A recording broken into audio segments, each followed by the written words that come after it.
பவித்ரா, நீங்கள் பார்த்தீர்கள் என்றால் நேற்றே நாம் கூறியிருந்தோம் சத்தியம் தொலைக்காட்சியிலே ரோஹித் சர்மா ஓய்வு பெற போகிறார். அந்த அறிவிப்பு நாளை செய்தியாளர் சந்திப்பிலே வெளியாகும் என கூறியிருந்தோம். தற்போது அவர் செய்தியாளர் சந்திப்பின் போது தெரிவிக்கவில்லை. ஆனால் இந்த போட்டியில் நாளை தொடங்க இருக்கும், நாளை சிட்னியில் 3ஆம் தேதி தொடங்க இருக்கும் சிட்னி டெஸ்ட் போட்டியிலே ரோஹித் சர்மா விளையாடுவதற்கான வாய்ப்பு மிக மிக குறைவு. he may be rested என்று கூறியிருக்கிறார்கள். ஆனால் அதிகாரப்பூர்வமாக இன்னும் அறிவிக்கவில்லை. ஆனால் பும்ரா தான் அணியின் கேப்டனாக இருக்க போகிறார் என்ற அதிகாரப்பூர்வ அறிவிப்பு வந்திருக்கிறது. ஏற்கனவே இந்த தொடரின் முதல் போட்டியிலும் ரோஹித் சர்மா காயம் காரணமாக விளையாடாத போது பும்ரா தான் முதல் டெஸ்டுக்கு கேப்டனாக இருந்தார். அதே போன்று தற்போது சிட்னியில் நாளை தொடங்க இருக்கும் போட்டிக்கும் பும்ரா தான் கேப்டனாக இருக்க போகிறார். வேகப்பந்து வீச்சாளர் பும்ரா தான் கேப்டன் என்பது கிட்டத்தட்ட உறுதியாகிவிட்டது. ஏன்னா அதிகாரப்பூர்வமாக அந்த அறிவிப்பு வந்துவிட்டது. எனவே சிட்னி டெஸ்ட் போட்டியில் பும்ரா தான் கேப்டன். அதே போன்று இந்திய அணியிலே மேலும் சில மாற்றங்கள் செய்யப்பட்டிருக்கின்றன. அதாவது ஆகாஷ் தீப் கடந்த சில போட்டிகளாக சிறந்த பந்து வீச்சாளராக இருந்து வரும் ஆகாஷ் தீப் இந்த போட்டியில் காயம் காரணமாக அவர் விளையாட போவதில்லை. அவருக்கு பதிலாக பிரசித் கிருஷ்ணா விளையாட போகிறார். பிரசித் கிருஷ்ணா இந்த போட்டியிலே ஆகாஷ் தீப்க்கு பதிலாக களமிறங்க போகிறார் என்பது உறுதி செய்யப்பட்டிருக்கிறது. இதை இந்திய அணியின் பயிற்சியாளர் கௌதம் கம்பீர் உறுதி செய்திருக்கிறார் என்பது மிக முக்கியமான தகவல். இந்த போட்டி மிக முக்கியமான போட்டி. இந்த போட்டியில் தோற்றுவிட்டால் கவாஸ்கர் பார்டர் டிராபி கோப்பையை மட்டும் இழப்புக்கு போவதில்லை, உலக டெஸ்ட் சாம்பியன்ஷிப் போட்டிக்கு தகுதி பெறும் வாய்ப்பையும் இந்தியா இழந்துவிடும். எனவே மிக முக்கியமான போட்டியாக பார்க்கப்படுகிறது. கடந்த மெல்பர்ன் போட்டியின் போது நீக்கப்பட்டிருந்த சுப்மன் கில் தற்போது அணிக்கு திரும்ப இருக்கிறார். ரோஹித் சர்மாவின் இடத்திலே அவர் விளையாடுவதற்கு அதிக வாய்ப்பு இருக்கிறது. அதே போன்று KL ராகுல் will open innings with Yashasvi Jaiswal என்று கூறியிருக்கிறார்கள். அதாவது KL ராகுலும் ஜெய்ஸ்வாலும் தொடக்க ஆட்டங்களாகவும் சுப்மன் கில் 4வது வீரராக அல்லது 3வது வீரராக களமிறங்கக்கூடிய வாய்ப்பு இருக்கிறது. அதன் பின் விராட் கோலி, அதன் பின் ரிஷப் பந்த் இருக்கிறார்.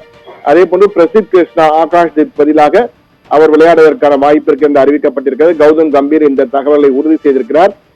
ஏனென்றால் இன்று வலைப்பயிற்சியின் போது ரோஹித் சர்மா களமிறங்கவே இல்லை, கடைசியாக வந்தார். வந்த பிறகு பும்ரா மற்றும் கௌதம் கம்பீருடன் கிட்டத்தட்ட அரை மணி நேரம் அந்த சிட்னி விளையாட்டு மைதானத்தில் அவர் பேசிக் கொண்டிருந்தார். பேசிய பிறகு ரோஹித் சர்மா கிடுகிடன உள்ளே சென்று விட்டார். அதன் பிறகு தற்போது இந்த அறிவிப்பு வந்திருக்கிறது. பும்ரா அணியை வழிநடத்த போகிறார் என்ற தகவல் தற்போது உறுதி செய்யப்பட்டிருக்கிறது. அதே போன்று ஆனால் ரோஹித்துக்கு பெரிய காயம் ஏதும் இல்லை. அவர் இந்த போட்டியில் விளையாட விரும்பவில்லை என்ற வகையில் தகவல் வெளியானதாகவும் அதன் அடிப்படையிலே தற்போது இந்த முடிவு எடுக்கப்பட்டிருப்பதாக தெரிகிறது. ஆனால் நாளைய இந்த சிட்னி டெஸ்ட் போட்டியின் முடிவிலே ரோஹித் சர்மாவுடைய அதிகாரப்பூர்வமாக ஓய்வு அறிவிப்பு வெளியாகலாம் என்ற தகவல் தற்போது வைரலாக சமூக வலைதளங்களில் பரவ ஆரம்பித்திருக்கிறது. என்றால் கடந்த சில போட்டிகளாக மிக மோசமாக விளையாடினார். மொத்தமாக கடந்த 3 போட்டிகளில் மொத்தமாக 30 ரன்கள் தான் எடுத்திருக்கிறார். அது மட்டுமல்ல, கடந்த இந்த ஆண்டு முழுவதுமாக ஒரே ஒரு செஞ்சுரி, ஒரே ஒரு அரை சதம், ஒரு சதம் மட்டும்தான் எடுத்திருக்கிறார். மிக மோசமான ஃபார்மில் இருப்பதாக அவரே பலமுறை தெரிவித்திருக்கிறார். எனவே இதன் அடிப்படையில் பார்க்கும்போது அவர் ஓய்வு அறிவிப்பு நாளை இந்த போட்டியின் முடிவிலே வெளியாவதற்கான வாய்ப்புகள் அதிகம் இருக்கிறது. பும்ரா ஏற்கனவே பலமுறை இந்திய அணிக்கு கேப்டனாக இருந்திருக்கிறார்.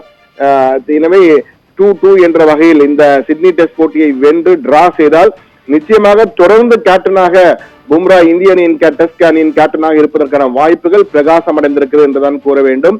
என்றால் இந்த போட்டி மிக முக்கியமான போட்டி. இந்த போட்டியில் டிரா செய்தாலே போதும், பார்டர் கவாஸ்கர் கோப்பையை நாம் வென்று விடுவோம். ஆனால் தோல்வியானால் நிச்சயமாக கோப்பையை இழப்பது மட்டுமல்ல, உலக டெஸ்ட் சாம்பியன்ஷிப் தகுதிக்கும் இறுதிப் போட்டிக்கான தகுதியும் நம்மால் பெற முடியாத சூழல் ஏற்பட்டுவிடும் என்பதுதான் மிக முக்கியமானது. எனவே தற்போது இந்தியா இதே போன்ற நிலைமை 2014ஆம் ஆண்டு இதே போன்று ஆஸ்திரேலியா ஒரு தொடர் நடந்து கொண்டிருக்கும் போதுதான் தோனி திடீரென ஓய்வை அறிவித்துவிட்டு இனி விராட் கோலி தான் கேப்டன் என அறிவித்தார். தற்போது அதே போன்ற ஒரு சூழல் தான் ஏற்பட்டிருக்கிறது. ரோஹித் சர்மா போட்டியில் விளையாடாமல் பும்ரா கேப்டனாக இருப்பார் என கௌதம் கம்பீர் அறிவித்திருக்கிறார். எனவே புதிய கேப்டன் தலைமையிலே இந்திய டெஸ்ட் அணி கிரிக்கெட் அணி எப்படி விளையாடப் போகுது என்பதை பொறுத்திருந்துதான் பார்க்க வேண்டும். பவித்ரா.